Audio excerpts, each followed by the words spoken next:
I'm flipping around and bounce around a little bit because I heard you say something, and when I met Hev, I didn't know the word to describe Hev, but I think you called him the heart of the crew. Yeah, and Heavy D to be clear, because I'm sorry. I'm sorry. That's right. And I believe you described him as a Don. He was like a Don, and that's the word I always wanted to use when I see Hev. Right. Like a lot of people, Pun was one of my closest friends in hip hop, but it wouldn't have been no Pun without Heavy D. That's a doubt. It wouldn't have been no Big without Heavy D. So for those that don't know, can you describe Heavy D? Heavy D was, to me, a class act. Salute. Happy birthday. Salute. Yeah, that's right. It's my birthday all week. Yeah. We talking about a class act. We talking about somebody who was almost 300 pounds. Right. He knows how to dress immaculately. Right. Holds himself in high regard. All right.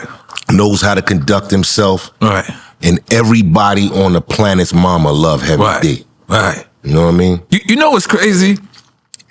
Before Heavy D, I didn't see like obese people be proud to be obese or even like hold it like that. Well, the Fat Boys. Fat Boys. Damn, you're right. I Fat Boys heavy. No.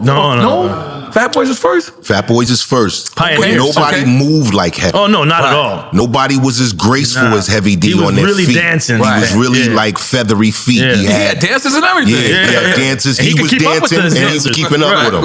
Right. And breath control. He was spitting too. Absolutely. Right. Absolutely. Yeah. We talking about man close to 300 pounds if he wasn't 300. Right.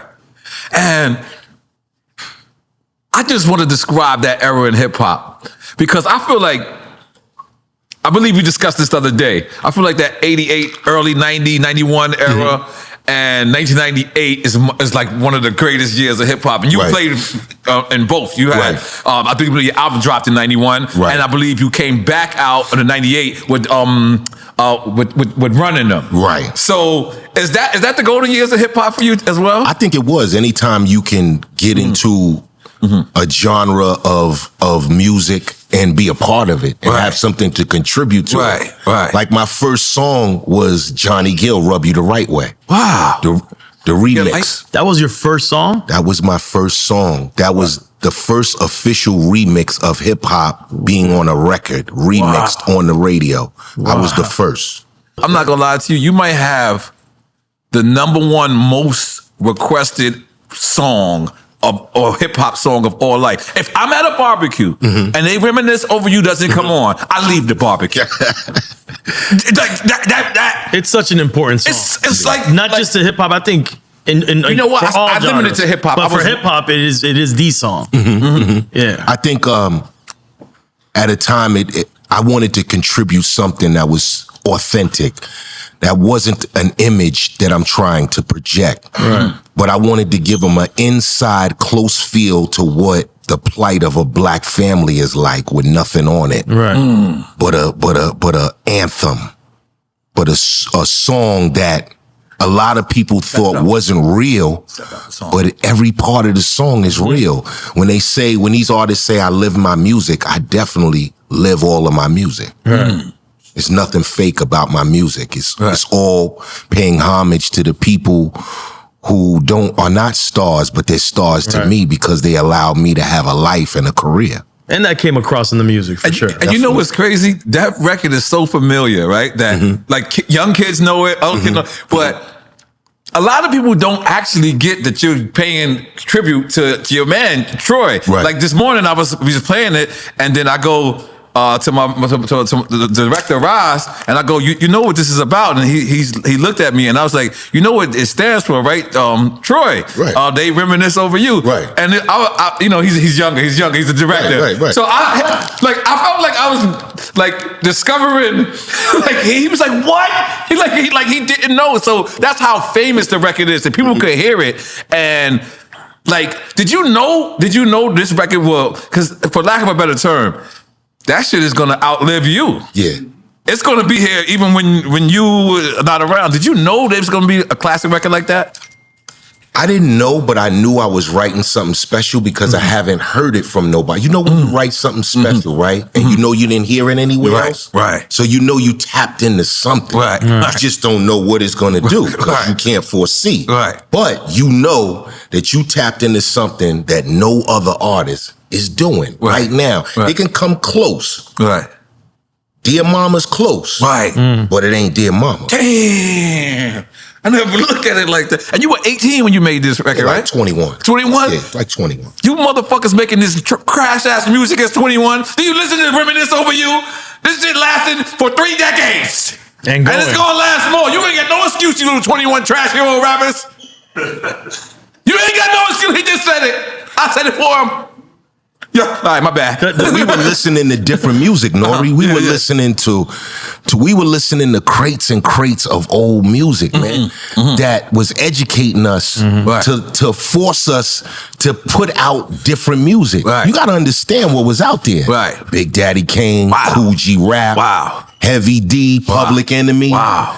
You have all these groups. What do you have to contribute to all of this? And to me, we're not really the golden era to me. I feel like the golden era was a little bit before. Rakim, you saying the Rakim? The 80s, when I was in high school. No, I'm not letting you get away with that. You part of the golden era too, motherfucker. Yeah, I feel it's late 80s, early 90s. I ain't letting you get out of that. Yeah. But what makes you a great artist is being a fan too. Right. It's understanding. That's dope. It's like you're Floyd, but you don't recognize Muhammad Ali. Right. You got to recognize a Muhammad Ali to be a Floyd. Right. To be something in this game, you have to be sparked by something. Right. So with all that originality, did they know they were original? Like nobody was copying nobody's slang, nobody's music. Right. They had the same producer and they ain't sound the same. Right. Damn, good point. How does that work? Good point. And this is the thing though, late 80s is definitely the golden era, but I think what you guys did with this record and the whole project is you allowed the golden era to extend into the 90s. But we would know if Big Daddy Kane didn't help me with my name, and Heavy D didn't help me with C.O. Smooth name and being around and being able to talk to them. They were accessible where you couldn't catch them at. But if you was with Hev gravitated every type of artist to his house. Seemed like he was a conduit to a lot. He was the godfather. He was the godfather of what we were doing. It's just that we were all young. We didn't recognize how it was formulating. But Hev was beyond his years in being an artist and teaching you how to dress and talk and articulate and conduct yourself because you wanted what he had. What would life would have been like had Hev kind of signed, like y'all all been signed to Hev? What would life would have been like? Because that's what I think he was like. We would have been rich a lot quicker. I like that. We would have been rich a lot quicker. It would have been more catalog to pick from. Because now you have all this wide open space of creativity. And he was a creator. He was a super creator, the songwriter, a rap artist, a director. What didn't he do? Right. You know what I'm saying? So all you want to do is be like that. If you're in that lane.